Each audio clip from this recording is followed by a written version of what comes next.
Hey everybody, another Erev Shabbos is upon us. This week is the very popular Parsha of Chayei Sarah, the life and times of Sarah and Manu, the wife of Avram. Something very interesting. Basically, the Parsha starts out the life of Sarah is when she dies. And she happens to die in a section of Israel called Kiryat Arba. And it happens to be very, very close to Hebron.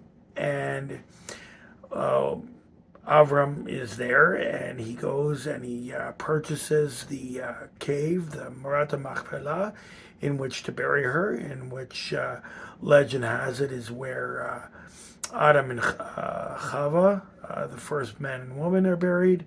And of course, that's where he buries Sarah, and he himself is to be buried. And then you have, Yitzhak and Rivka, and Yaakov and Leah, and it's basically a very holy place because it's the shall we say the roots, the mothers and the fathers of the Jewish people are interred within the land of Israel in Hebron. What happens next in the parsha is Avram sees Yitzhak is getting older, and he wants to find a wife. And he looks around at the nations that live around them, and he says, these people, aren't the proper type of people for his son. His son has a certain holiness to him. There's this is the person who Yitzhak is the one who survived the whole Akedah, and there's a certain level of kedusha within Yitzhak. So Avram says to Eliezer, he says, go to where I'm from, the house of Nahor, and from that family, there must be someone within his own bloodline that has that's the right shidduch for his son Yitzhak. So then we have the power of prayer. Eliezer, he makes this promise to Avram that he will find the proper shidduch for Yitzhak. And no sooner does he finish praying to God to send him the right wife for Yitzhak, Rivka shows up. And she demonstrates all the attributes that she needs to have in order to be the wife of this holy Yitzhak. And something that we find very interesting. Abraham had the character trait of chesed.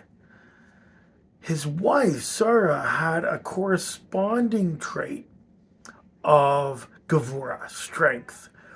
Now, you can't have one without the other, right? If you show too much chesed, people are going to walk all over you, and it's not going to be good.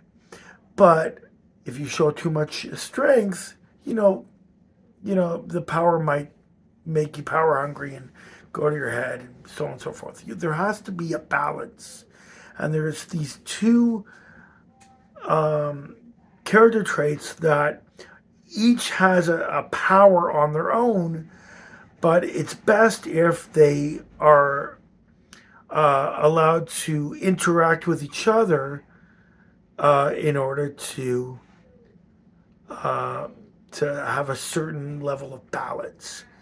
So yes, Avram had chesed and Sarah has gevurah, strength. Yitzhak inherited his mother's character trait of gevurah.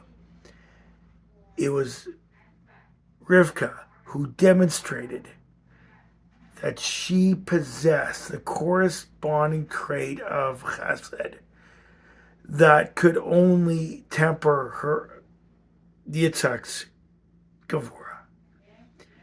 In the same way that we in today's day and age, they very often talk about the shidduch crisis, where you have, boys and girls who, they can't necessarily find, the right person that they're destined to marry. And very often, sometimes you have to look at not, if they have the same interests and strengths and weaknesses that you do, because that's not a very powerful connection.